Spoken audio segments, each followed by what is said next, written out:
Hola, hola, queridos amigos, hermanos. Bienvenidos al estudio de la lección de la escuela sabática de esta semana. Es una alegría poder saludarlos y darles la bienvenida a este estudio de la lección número 7 de esta serie de 13 que lleva por título Temas en el Evangelio de Juan. En esta semana la lección es Bienaventurados los que creen. Vamos entonces a desarrollar la lección y una vez más, bienvenidos a todos ustedes. Les pido por favor que compartan este video para que otras personas sean beneficiadas también con el estudio de la palabra de Dios. Denle like y compartir con los contactos y amigos.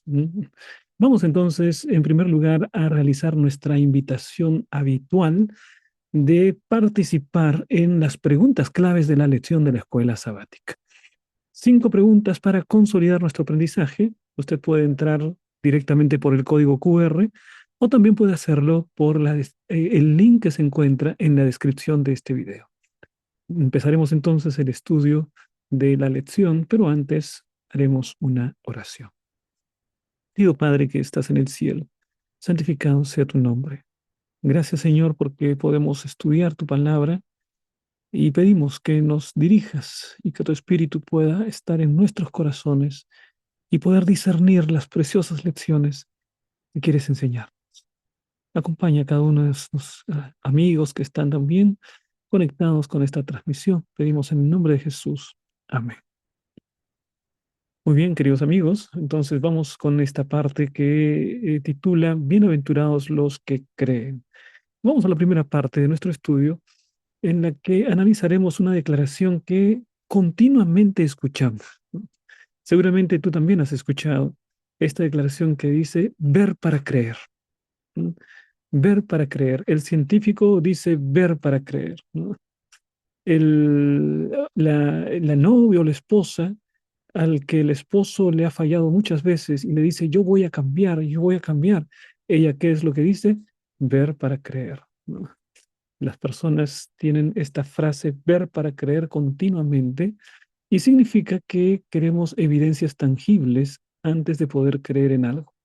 ¿No es verdad? Queremos ver las cosas, ver los cambios en las personas para poder creer en las personas.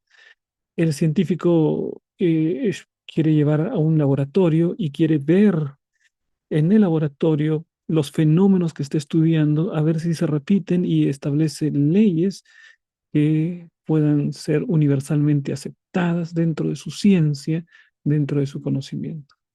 Así que continuamente estamos con esta declaración ver para creer, indicando que necesitamos pruebas tangibles, necesitamos hechos, necesitamos realidades para poder creer. Bueno, mis queridos hermanos, en la Biblia encontramos un principio que es opuesto a este principio de ver para creer. En la Biblia el principio es creer para ver. Mm. Vamos a ver algunos ejemplos de cómo este principio se aplica en la palabra de Dios. Miren ustedes en la historia de Abraham.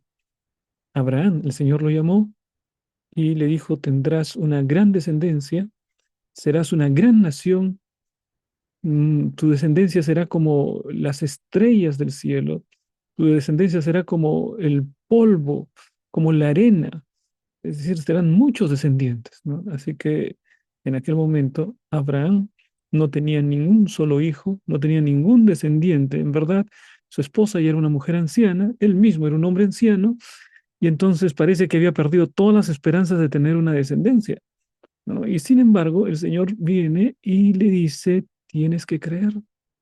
Y dice la palabra que Abraham creyó a Dios y le fue contado por justicia. Cuando no tenía hijos, él creyó en esa promesa que le decía, serás Abraham padre de una gran nación. Y al creer, él realmente después pudo ver que realmente se hizo padre y después abuelo y una descendencia enorme finalmente se cumplió. La promesa que Dios le había dado, Abraham, tienes que creer. Abraham creyó y vio. Entonces, en el caso de Abraham, se cumple esta declaración bíblica, este principio bíblico, ver o al revés, ¿no? Creer para ver. Es el principio de la Biblia. Vamos a ver otro incidente. En la palabra de Dios se nos habla acerca de la mujer con el flujo de sangre.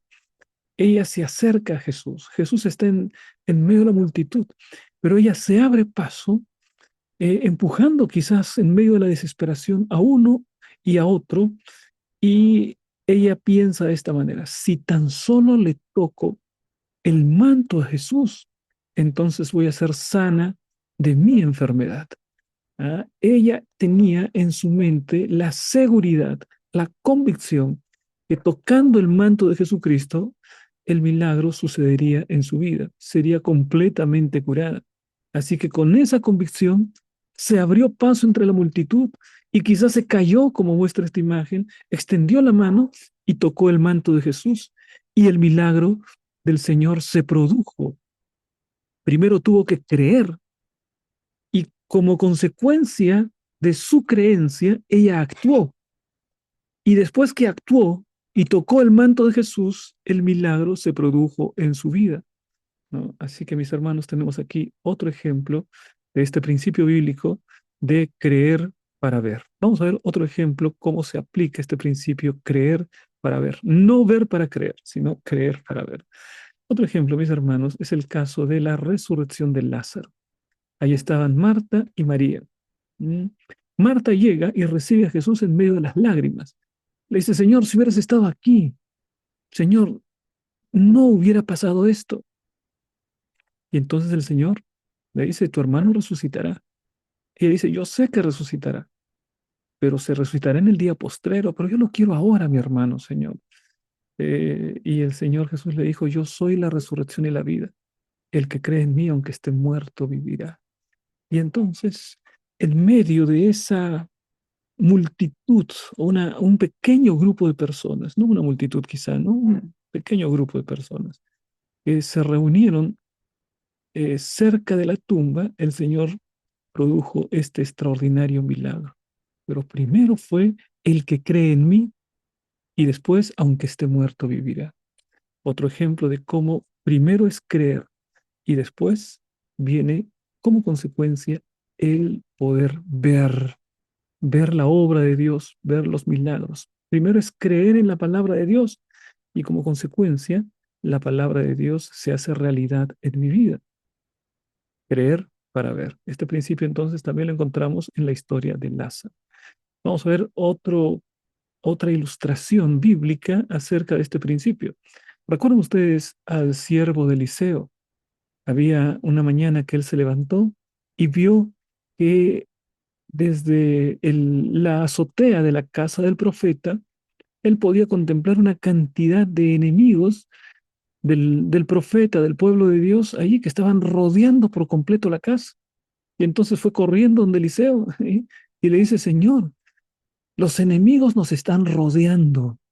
El profeta estaba tranquilo, y el profeta le dice: no te preocupes, son muchos más los que están de nuestro lado que nuestros enemigos. Hay mucha más gente que está a nuestro favor que nuestros enemigos. Y entonces el siervo de Eliseo dice: pero ¿cómo es esto? Yo no vi a ninguno de los nuestros. Sube a la azotea y trata de ver, y realmente solamente están los enemigos. Está apenas con la visión natural, con los ojos materiales, ¿no? Y entonces después hay una oración en la que el profeta Eliseo le dice al Señor: Señor, abre los ojos para que vea. ¿Mm? Y entonces él abre los ojos, y entonces allí puede ver, ¿no? Ahí puede ver.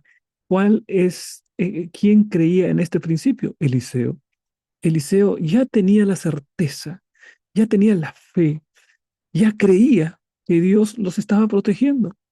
Y como Dios los está protegiendo, finalmente él ora para que los ojos de su siervo sean abiertos, y el siervo puede ver, ¿no?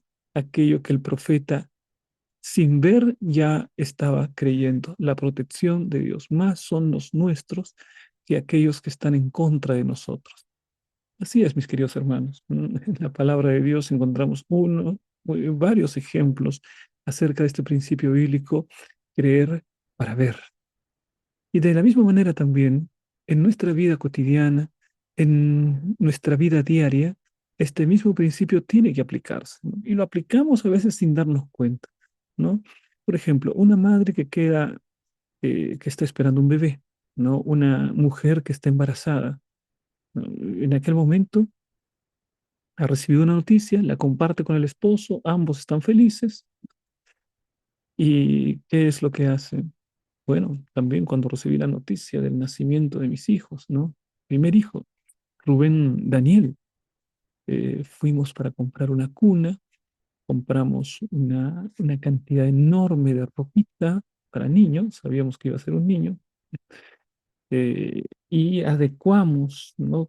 Arreglamos un cuarto especial con una decoración especial para esperar a nuestro bebé. ¿M? Nosotros no lo veíamos directamente, no lo tocábamos, ¿no? Es decir, teníamos la confianza de que finalmente ese embarazo llegaría a término y después tendríamos en brazos al bebé. Por eso arreglábamos todas las cosas. Creemos y luego, ¿no? Se vio la realidad de nuestro hijo que había llegado precisamente a nuestro hogar. Ujú. Es creer para ver. Ahora, mi querido hermano, en medio de las dificultades, también tienes que creer para ver, ¿no? Cuando tú crees en el Dios Altísimo, cuando crees en el cuidado maravilloso del Señor Jesucristo, entonces se manifiesta ese poder protector en tu vida. Y entonces se cumple también este principio, creer para ver. Este mismo principio está en la palabra de Dios con los discípulos. El Señor le dice, ustedes son pescadores, pero yo haré de vosotros pescadores de hombres. Ellos se veían a sí mismos y eran pescadores, pero Jesús ya los veía como lo que podían llegar a ser. Así que si ellos creían en Jesús, el sueño del Señor Jesús se haría realidad en sus vidas. Creer para ver.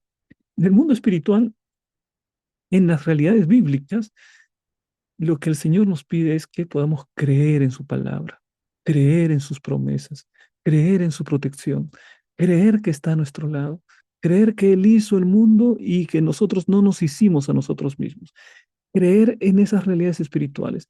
Y entonces, creyendo, podremos ver la realización de estas promesas, la realización de estos milagros, la materialización del cuidado del Señor.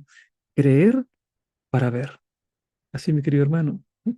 Esto podemos encontrar como una lección preciosa en la palabra de Dios. Miren ustedes en Juan capítulo 20, versículo 29.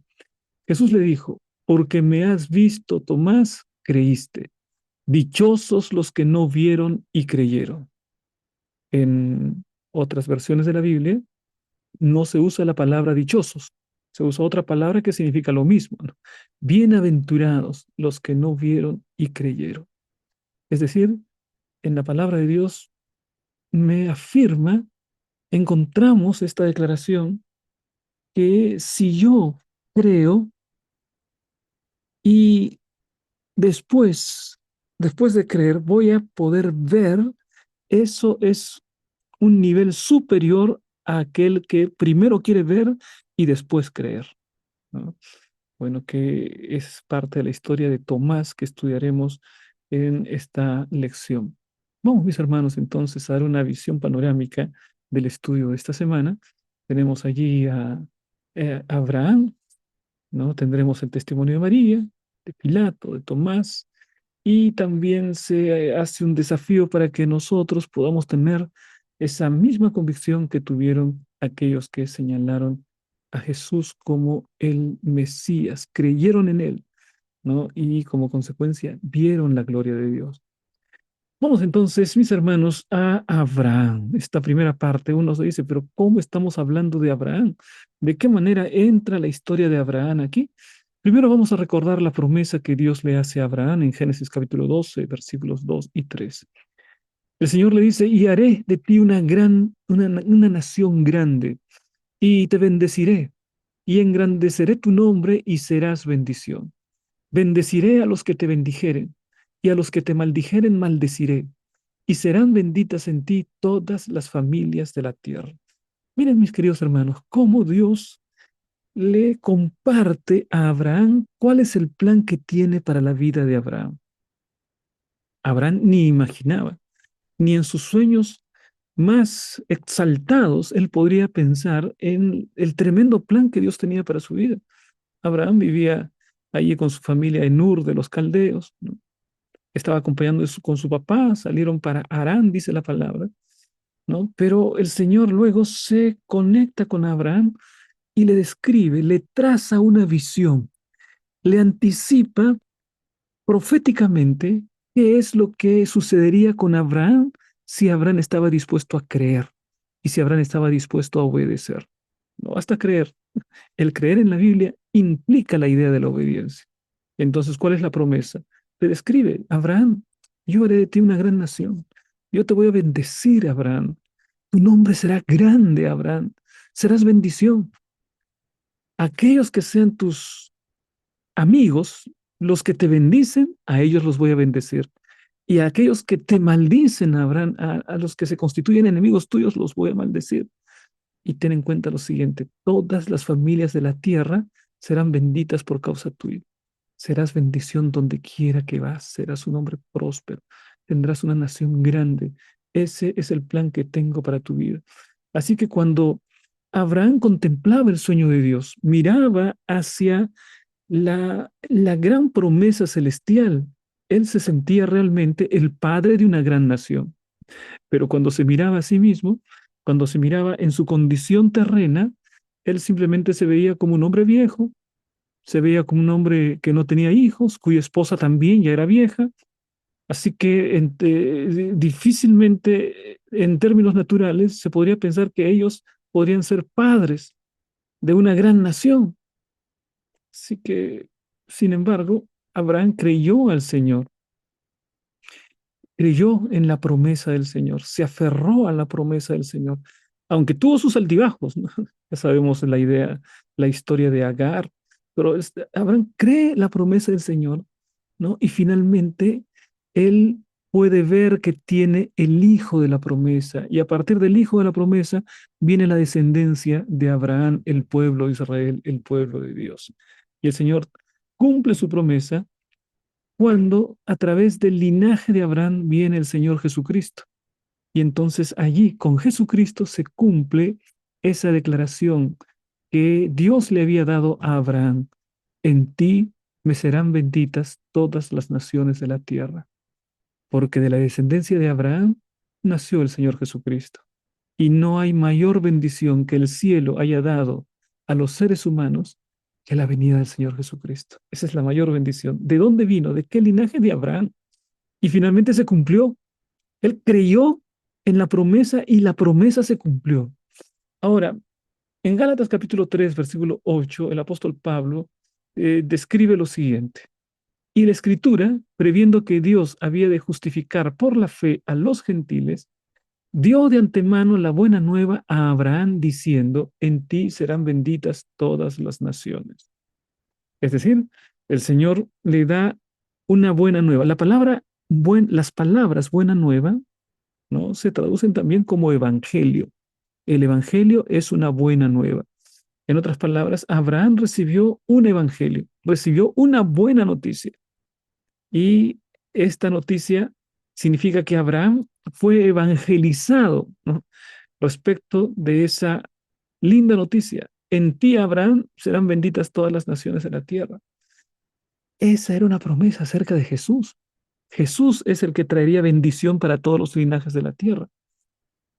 Entonces, ahora Jesús, refiriéndose a su relación con Abraham, les dice a los judíos las siguientes palabras. Abraham, vuestro padre, porque los judíos se consideraban pues y eran realmente hijos de Abraham, ¿no? Del linaje de Abraham. Y Jesús les dice a los judíos, Abraham, vuestro padre, se gozó de que había de ver mi vida y lo vio y se gozó.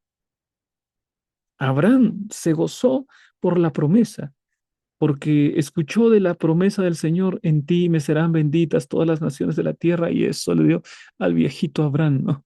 Una alegría. Él creyó y entonces empezó a sentirse más fuerte, ¿no? Abraham sintió a rejuvenecer y tuvo un hijo. Mm, bueno, tuvo dos, ¿no? Pero el hijo de la promesa era Isaac. Y queridos hermanos, finalmente él se gozó porque anticipó el día de la manifestación del Señor Jesucristo. Eso dijo. Entonces le dijeron los judíos, ¿aún no tienes 50 años y has visto a Abraham? ¿Me estás hablando en serio, Jesús? Esto es una broma. Tú no tienes ni 50 años. Con la justa llegas a 30 y tantos años, 31, ¿no? 31, 32, 33 termina el ministerio de Jesús. Y dices que ya has visto a Abraham. Jesús les dijo, de cierto os digo, antes que Abraham fuese, yo soy. En griego, ego y mí. Yo soy. En hebreo, el nombre de Dios. Yahweh, yo soy. Ah, aquí con esta declaración, el ego y mí. Yo soy. El gran yo soy del Antiguo Testamento. Jesús está afirmando su divinidad. Jesús se identifica a sí mismo con Jehová del Antiguo Testamento. Entonces ellos entendieron y consideraron esto es una blasfemia. Nadie puede considerarse a sí mismo como Dios, nadie puede usar esa palabra, yo soy, no puede ser usada de esa manera. Entonces, por eso es que uno entiende lo que pasa después. Tomaron entonces piedras para arrojárselas, que sentían que era una blasfemia, que él había dicho antes que Abraham fuese ego y mí, yo soy el nombre de Dios. Entonces tomaron piedras para arrojárselas, pero Jesús se escondió y salió del templo. Y regresando por en medio de ellos, se fue. Y ahí no se atrevieron a atentar contra Jesús. Jesús no dijo una mentira. Cuando dijo, antes que Abraham fuese, yo soy, Jesús estaba simplemente describiendo una realidad. Jesús, mis hermanos, en el principio es el verbo. Eso dice Juan capítulo 1, versículo 1. Por lo tanto, Jesús es antes de Abraham. No, no como piensan en esa herejía de los primeros siglos de la era cristiana, los ebionitas. Él simplemente era un hombre que fue escogido por Dios, un hombre sabio, pero nada más que un hombre sabio. No como lo presenta la Biblia, Dios y el apóstol Juan en el principio era el verbo. Entonces, afirmando la divinidad de Dios. Cuando Jesús dice, antes que Abraham fuese, yo soy, está declarando que Él es hijo de Dios, que Él es Dios sobre todas las cosas. Por eso salieron queriendo matarlo, porque pensaban, esto es una blasfemia, ¿no? Solamente Dios podría decir palabras como esas, pero en la boca de Jesús esas palabras no eran blasfemia.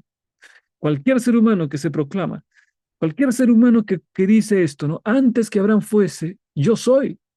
Cualquier otro ser humano, mm, pues estaría así eh, usando el nombre de Jehová de Dios en vano. Estaría blasfemando porque se considera como Dios, ¿no? Pero en el caso de Jesús, esas palabras no eran blasfemia, eran apenas una verdad absoluta. Jesús fue antes que Abraham. Jesús estaba en el momento de la creación. Jesús es Dios sobre todas las cosas. Abraham fue el padre de la nación judía. Recibió la promesa de que todas las naciones serían bendecidas por medio de él. Esta bendición llegó a través del Mesías nacido de su linaje, como lo hemos mencionado. Vamos, mis hermanos, a un siguiente testimonio que nos presenta la lección de la escuela sabática de esta semana. El testimonio de María.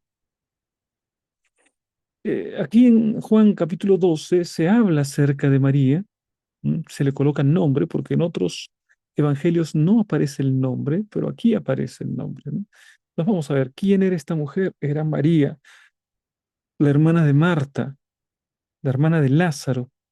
Esta era María, ¿no? La que también aparece sentada a los pies de Jesús, escuchando las palabras de Jesús. ¿Qué es lo que dice el texto bíblico? Y le hicieron allí una cena. O sea, recibieron a Jesús muy bien, ¿no? Marta servía y Lázaro era uno de los que estaban sentados a la mesa con él. Lázaro estaba allí, Marta servía las mesas, entonces María, que aparentemente no andaba muy preocupada por atender a las personas, ella siempre estaba pensando en Jesús. Cuando Jesús venía, se sentaba y lo escuchaba. Y ahora que Jesús vino otra vez, ella quiere mostrar su agradecimiento antes de buscar la manera de poder hacer la comida, correr, arreglar todas las cosas para recibir a Jesús. No, no, lo primero que ella quería hacer era exaltar, era glorificar, era agradecer al Señor Jesucristo. Entonces María tomó una libra de perfume de nardo puro, de mucho precio, y ungió los pies de Jesús y los enjugó con sus cabellos, y la casa se llenó del olor de perfume. Ella vino con un perfume carísimo, ¿no? Perfume carísimo. Incluso se menciona el precio. Vamos a avanzar con la lectura. Y dijo uno de sus discípulos, Judas Iscariote, hijo de Simón, el que le había de entregar. ¿Por qué no fue este perfume vendido por 300 denarios y dado a los pobres? Pero dijo esto no porque se cuidara de los pobres, sino porque era ladrón. Y teniendo la bolsa, sustraía de lo que se echaba en ella. Entonces Jesús dijo, déjala, para el día de mi sepultura ha guardado esto, porque a los pobres siempre los tendréis con vosotros, mas a mí no siempre me tendréis. Varias lecciones que podemos rescatar, mis hermanos, podemos tener de esta porción de la palabra de Dios. La primera de ellas, como muchas veces el ser humano trata de disfrazar su interés particular en nombre de alguna causa buena. ¿Mm?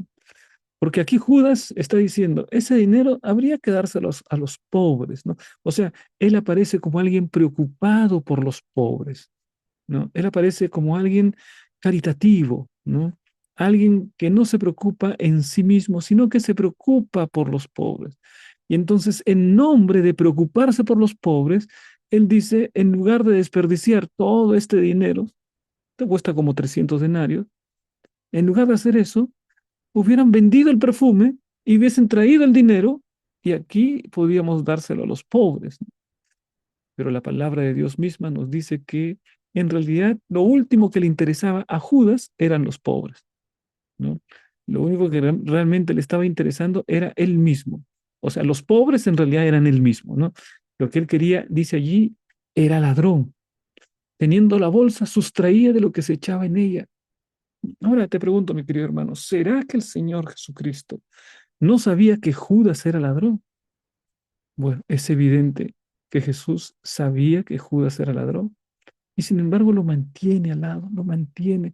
Seguramente cuántas veces le habría dirigido algunas palabras para mover, para tocar su corazón continuamente, ¿no? Pero Judas rehuía, Judas pensando en el dinero, Judas incluso robando, él era el tesorero, pero era un tesorero deshonesto. ¿Mm? Sustraía de lo que se echaba en ella, dice, se aprovechaba, ¿no? Entonces le robaba a la causa de Cristo.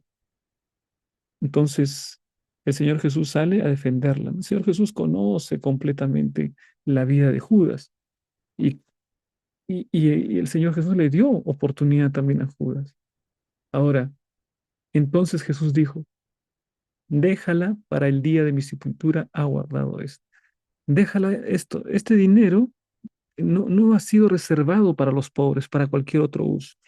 Este dinero ella lo ha guardado, este perfume valioso, ella lo guardó de modo especial para el día de mi sepultura. ¿Ah? Así que déjala, déjala. Y ahora Jesús da la siguiente frase, a los pobres siempre los tendréis con vosotros, mas a mí no siempre me tendréis. Lo que el Señor le está diciendo a Judas es que por la naturaleza humana siempre habría pobres en la sociedad humana. Y eso es algo, queridos hermanos, que se ha confirmado, ¿no? No hay ninguna sociedad, no hay ningún sistema político en el que hayan desaparecido los pobres. La pobreza continúa en todo lugar. El Señor le dice, mira, no hables acerca de que a los pobres les quieres dar este dinero, no, no. Lo que tienes que tener en cuenta es que a los pobres siempre los vas a tener, pero a mí no siempre. Ella hizo bien. Ella ha orientado ese dinero y ese perfume para mostrarme su amor, para mostrarme su agradecimiento. Me ha colocado en primer lugar. Entonces déjala, ¿no? A los pobres siempre los vas a tener. ¿Qué cosa está diciendo aquí? Mis hermanos, no nos salva la caridad con los pobres. No nos salva el conocer muchas lenguas. al hablar muchas lenguas. No nos salva a nosotros, ni siquiera el profetizar, o no tenemos salvación por el conocer profundamente la Biblia o por ser muy misioneros. Eso no es lo que nos salva. No te salva ser caritativo, mi querido hermano. Lo que te salva es tu relación con Cristo. Esa es nuestra única vía de salvación, nuestra relación con Jesucristo, nuestra entrega total a Él. Así que María otra vez está dándonos un ejemplo de qué es lo primero que tenemos que hacer. Primero lo primero. Primero Dios. Agradecimiento a Dios. Dar lo mejor que ella encontró. Fue una lección también para nosotros. ¿Estás dando lo mejor al Señor? ¿Estás dando lo mejor de tu tiempo? ¿Estás dando lo mejor de tus recursos? ¿Estás colocando a Dios en el primer lugar, pero así en la práctica? No simplemente como concepto teológico, porque yo puedo aprenderme de memoria la frase que Dios primer lugar, primero Dios, ¿no? Buscad primeramente el reino de Dios y lo aprendo de memoria, pero en la vida práctica a veces no tengo ni tiempo para el Señor, mi Dios, y ahí todos los discursos se caen, ¿no? No, aquí esta mujer ha pasado de las palabras a los hechos. No solamente ama, sino que además muestra amor. No solamente agradece interiormente, sino que además muestra agradecimiento, un agradecimiento en hechos concretos. No solamente son palabras, son hechos concretos, son obras concretas las que muestran nuestro real cristianismo. No es solamente la creencia intelectual, es además de la creencia, la acción, la obediencia, los actos de amor. Pero esos actos de amor son consecuencia de mi verdadera entrega al Señor Jesucristo. Qué tremenda lección, mis hermanos, la que nos muestra entonces esta mujer, ¿no? Las mujeres, aquí hay un detalle interesante en la lección de escuela sabática. Las mujeres que llevaron sustancias aromáticas a la tumba hallaron que su diligencia era vana, porque él había resucitado. Pero María, al derramar su ofrenda sobre el Salvador, mientras él era consciente de su devoción, lo ungió para la sepultura. Y cuando él penetró en las tinieblas de su gran prueba, es decir, cuando él murió, llevó consigo el recuerdo de este acto, un anticipo del amor que le tributarían para siempre los que redimieran. Qué preciosa esta declaración de Elena de White, ¿no? Ella dice que Jesús lleva en su recuerdo este acto de amor, este acto de agradecimiento, cuando esta mujer da lo mejor que tiene, lo más valioso que tiene, lo que ha cuidado durante años y lo tiene allí para momentos especiales, se lo dedica completamente al Señor. Un gran amor se evidencia en este gran sacrificio. Mm. ¿Qué sacrificios estamos dispuestos a hacer por el Señor Jesucristo, mis hermanos? ¿Estamos dispuestos a ofrendar hasta que duela? O como dice eh, esta, la Madre Teresa de Jesús, ¿no? La Madre Teresa, este, esta cristiana caritativa que decía, hay que amar hasta que duela. ¿Mm? Y aquí esta mujer lo que hizo fue ofrendar lo más preciado que tenía a los pies del Señor Jesucristo. Y el Señor llevó ese recuerdo, lo tuvo ahí en su corazón. Quizá en la cruz del Calvario recordó, en su mente estuvo esta escena de agradecimiento. Y dice aquí el Espíritu de Profecía que esto era un anticipo del amor que le tributarían aquellos que serían redimidos. Cuando Jesús vuelva y lleve a su pueblo, todo ese amor será expresado por los redimidos. Bueno, un anticipo de ese amor fue lo que hizo esta mujer, ¿no? Un anticipo de ese agradecimiento. Vamos a ver, mis hermanos, la siguiente parte, el testimonio involuntario de Pilato. ¿Mm? Bueno, Pilato era uno de los hombres importantes, ¿no? En la sociedad de aquel tiempo, representante del poder del Imperio Romano, el gobernador. Él gobernaba desde Cesarea, cerca a la playa, pero como su territorio abarcaba también Judea, él salía y visitaba, pues, ¿no? Y aquel día era el día de la Pascua en Judea, así que era una fiesta importante, una fiesta nacional. Así que él decide estar en Jerusalén justamente en el tiempo en que Jesús sería crucificado. Y ahí aparece el gobernador. ¿Mm? Entonces, veamos qué es lo que dice Juan 17:1. Estas cosas habló Jesús y levantando los ojos al cielo dijo, Padre, la hora ha llegado. Glorifica a tu Hijo para que también tu Hijo te glorifique a ti. Ahora, mis hermanos, esta declaración, la hora ha llegado, contrasta con muchas otras declaraciones del propio Señor Jesucristo cuando Él dice, mi hora no ha llegado, porque todavía no ha llegado mi hora. No ha llegado mi hora. Hay varios versículos, ¿no? ¿Recuerdas? En los que Jesús repite, no ha llegado mi hora, no ha llegado mi hora. Pero ahora, en Juan 17:1, el Señor dice, la hora ha llegado. ¿Mm? El Señor tiene todo dentro de su cronograma profético. Y Él dice, ha llegado el momento. Y cuando llegó el momento, nada ni nadie lo detuvo para cumplir su misión. Ya había llegado la hora. Y entonces ahora Él pedía que Dios lo glorifique. Dios glorifica a tu Hijo para que también tu Hijo te glorifique a ti. Mis queridos hermanos, esta glorificación del Hijo significa obediencia al límite, obediencia absoluta, ¿no? A punto que el Hijo obedece al Padre, se somete al Padre en su dimensión humana, Él se somete completamente al Padre.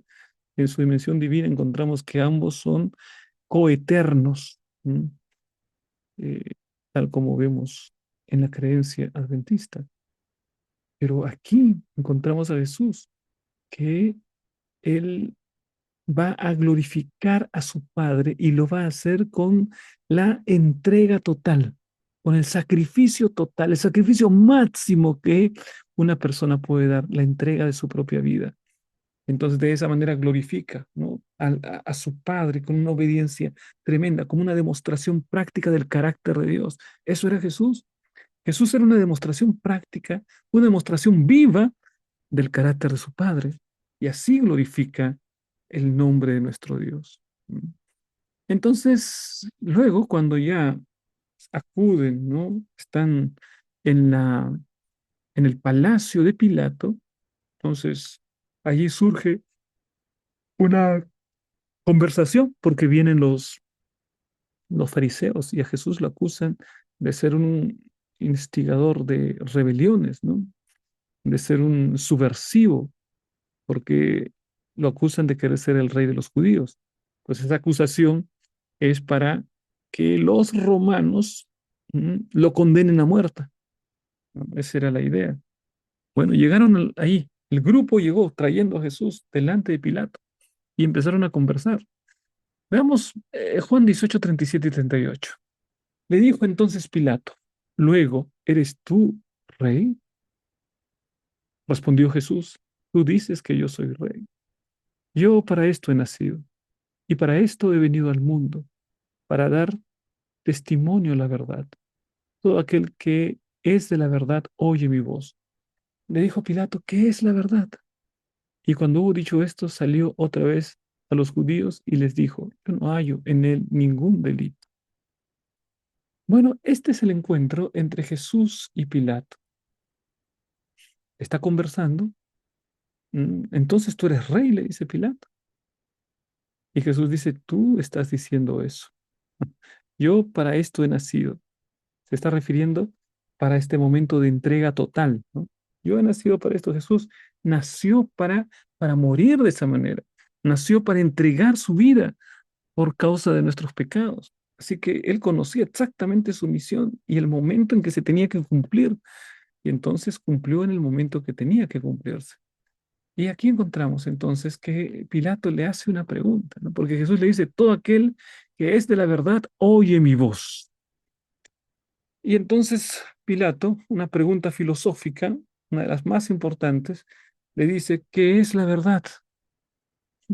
Pero él no esperó respuesta, ¿no? ¿Qué es? Él salió, ¿qué es la verdad? Seguramente Pilato tenía una mente racionalista propio de la cultura grecorromana, ¿no? Seguramente Pilato, cuando oye, cuando dice, ¿qué es la verdad? Está diciendo, bueno, pero cada quien tiene su propia verdad. Este tema de la verdad tiene muchas definiciones. Tú me dices que todo aquel que es de la verdad te oye. Yo te pregunto, Jesús, ¿no? ¿Qué es la verdad?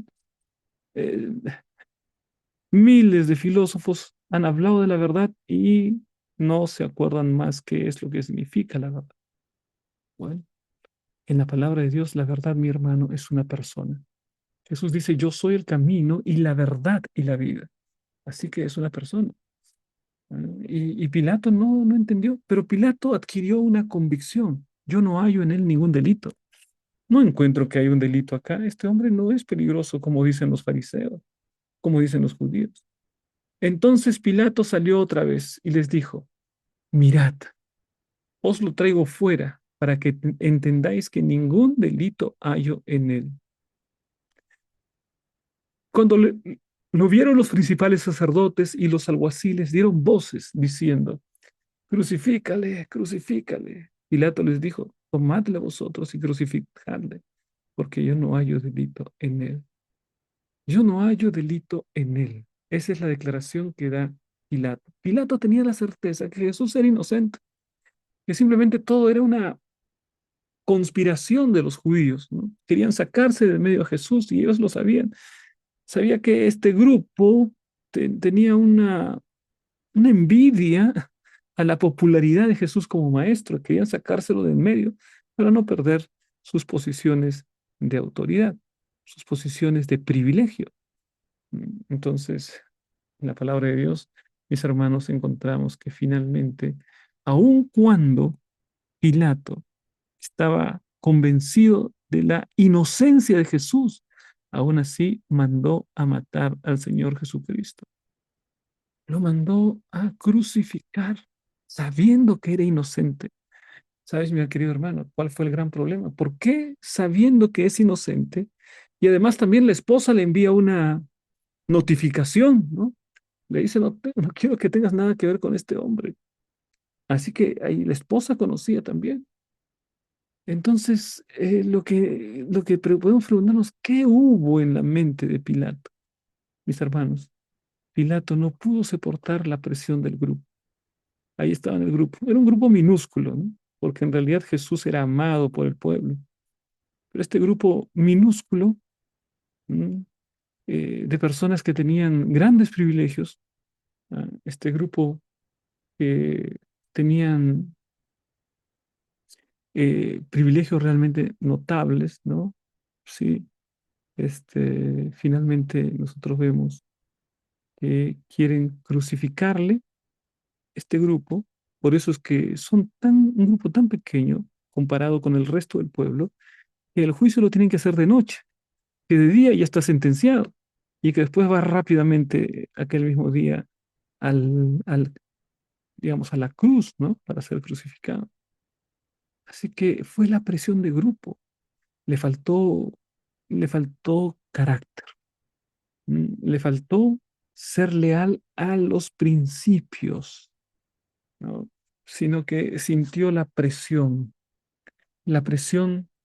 de los fariseos y no actuó conforme a principios, sino conforme a su comodidad, conforme a su propio beneficio, actuó de esa manera. Entonces, mis hermanos, encontramos aquí esta realidad triste, ¿no? De querer conformarse, querer contentar a un grupo en lugar de ser leal a los principios. Si no era culpable, si no encontraba nada amado contra Jesús, entonces Jesús tenía que ser liberado en el momento, ¿no? Pero eso no ocurrió. Bien, aunque el gobernador condenó finalmente a Jesús a muerte, proclamó 3 veces su inocencia, 3 veces en ese capítulo. Y bueno, escribió sobre la cruz las palabras Jesús Nazareno, Rey de los Judíos, y allí completó su testimonio, o sea que el testimonio de Pilato fue involuntario, ¿no? Porque él en la conversación que tienen encuentra que Jesús es inocente, ¿no? Y declara que Jesús es inocente delante de las personas. Este hombre es inocente, no ha hecho nada malo. Sin embargo, tendría que haber dado su veredicto, ¿no? Pero la presión por así decirlo, la presión de la multitud, ¿m? Hizo que él flaquease en relación con su fe. ¿M? Ahora, vamos, mis hermanos, aquí eh, a el testimonio de Tomás, que es otro testimonio que nos presenta la palabra de Dios. Nos presenta el testimonio de Tomás. Tomás, uno de los 12, llamado Dídimo, no estaba con ellos cuando Jesús vino. Ya Jesús varias veces se había presentado a los discípulos resucitado, pero ahí no estuvo Tomás. Y entonces Tomás dijo, mientras yo no coloque mi mano en el costado, no creeré. Miren ustedes allí en el capítulo 20, versículo 25 en adelante. Le dijeron pues los otros discípulos, al Señor hemos visto. Él les dijo, si no viere en sus manos la señal de los clavos, y metiere mi dedo en el lugar de los clavos, y metiere mi mano en su costado, no creeré. Miren, nada más. Aquí encontramos una declaración de este principio del cual hablamos al empezar nuestra sesión, ¿no? Dijimos que mucha gente cree en ver para creer. Bueno, Tomás era en esa línea, ¿no? Tomás era en esa línea. Él dice, si no lo toco, si yo no veo la señal de los clavos, si, porque yo lo he visto ser clavado, ¿no? Podría decir. Si yo no lo veo y no me permite tocar, no lo veo, no lo toco, entonces Jesús no ha resucitado. Mm. 8 días después estaban otra vez sus discípulos dentro y con ellos Tomás. Ahora sí estaba Tomás. Llegó Jesús estando las puertas cerradas y se puso en medio y les dijo, paz a vosotros.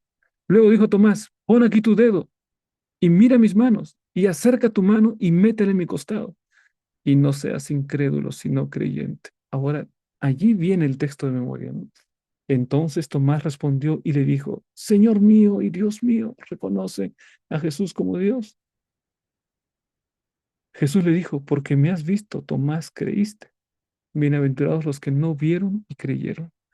Es decir, aquel que cree, eso es la fe, la certeza de lo que se espera, la convicción de lo que no se ve.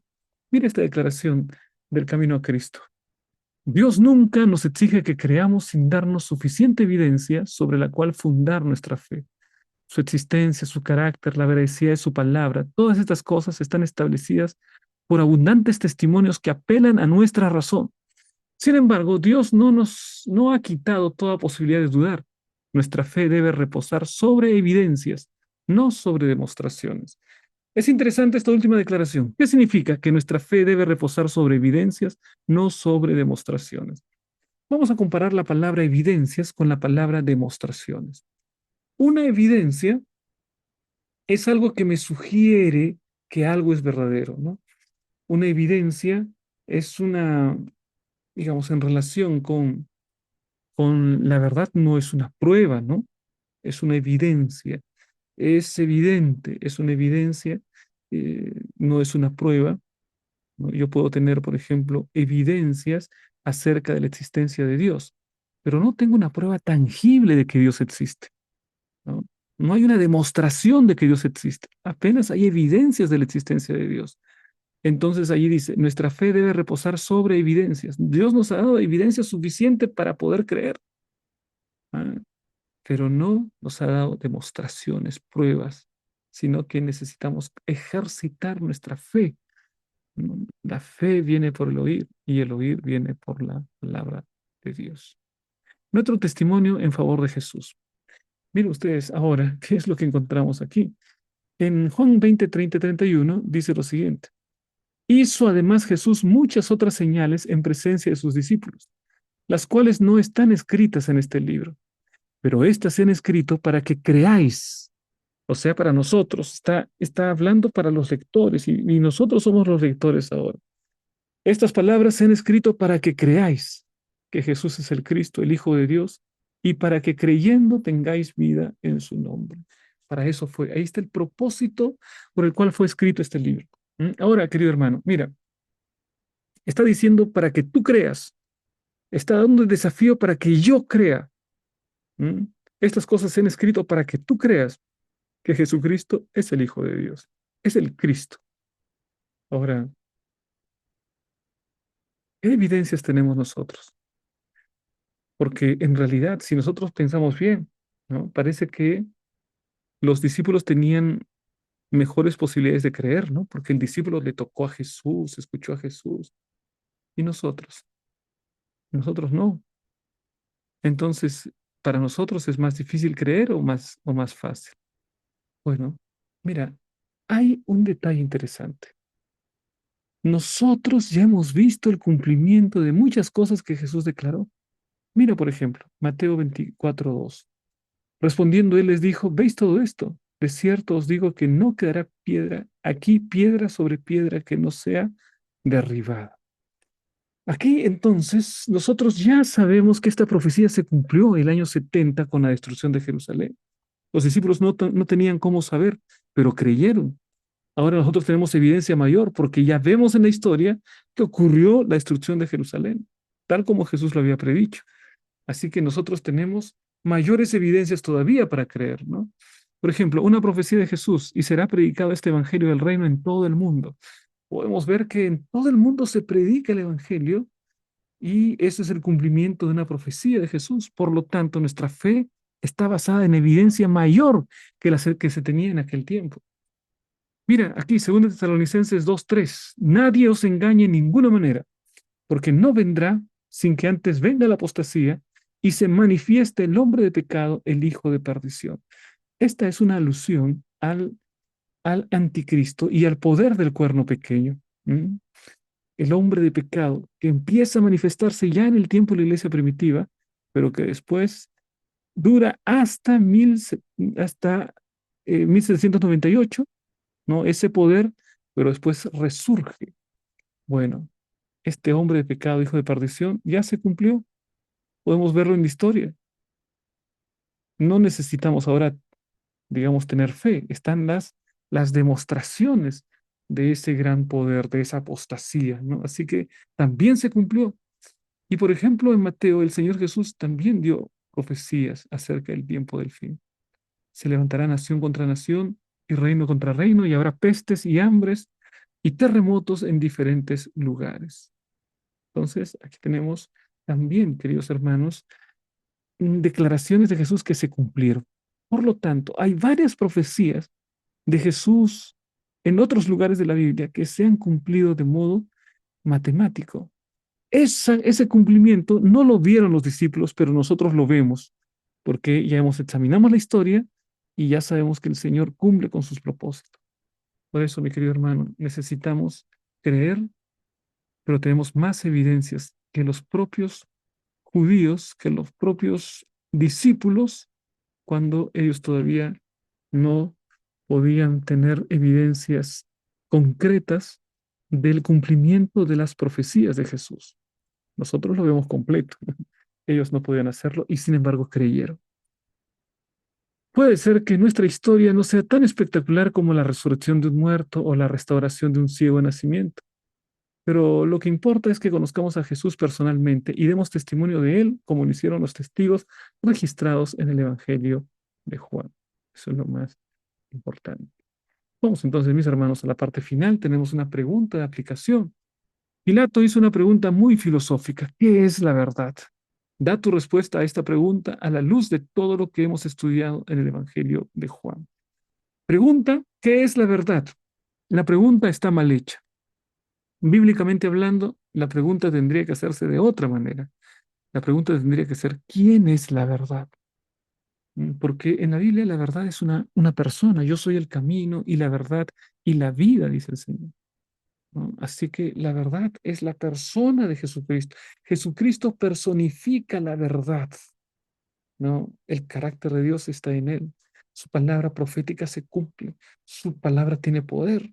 Así que nosotros allí podemos discernir, mis hermanos, ¿no? Que realmente la palabra de Dios, que Jesús es es la verdad personificada. Vamos, mis hermanos, a la siguiente parte donde queremos invitarlos una vez más para poder entrar allí en este QR, ¿no? Puedas entrar aquí y participar en las preguntas claves de la lección de escuela sabática. Muy bien, aquí están quienes quedaron como finalistas en el concurso de la escuela sabática la semana pasada, Abigail, Samuel, Miguel, ¿no? Son ellos los que están allí cuidando de este departamento. Bueno, mis hermanos, vamos aquí también a invitarlos para los seminarios que tenemos en este pequeño canal, ¿no? Donde se estudia la palabra de Dios. Hay seminarios de profecía, hay seminarios de temas actuales, como por ejemplo de la ideología de género, y hay varios temas que considero interesarán a nuestra iglesia. Muy bien, agradecemos los mensajes de la red social YouTube y la red social Facebook. Siempre están saludándonos. Muchas gracias. Bien, mis queridos hermanos, vamos entonces a la parte final. Vamos a terminar con una oración. Querido Padre que estás en el cielo, santificado sea tu nombre. Gracias, Señor, por el mensaje, tu palabra. Pedimos que siempre nos hables al corazón, que, querido Padre, podamos vivir de acuerdo a tu voluntad. Pedimos en el nombre de Jesús. Amén. Amén. Muy bien, mis hermanos, de esta manera terminamos con el estudio de la lección de la escuela sabática y los invitamos, ¿no?, para la próxima semana tener otra vez el estudio de la lección de escuela sabática. De esta manera nos despedimos y quizá en el comentario, para saber si llegaron hasta el final, pueden colocar allí: Señor, ayúdame a creer para poder ver las realidades espirituales. Quiero creer, Señor. Aumenta mi fe, Señor. Y el Señor responde aumentando nuestra fe y dando de su espíritu, que es el mayor don que el cielo da al ser humano cuando acepta el nombre de Jesús. Que Dios te bendiga. Nos vemos la próxima semana.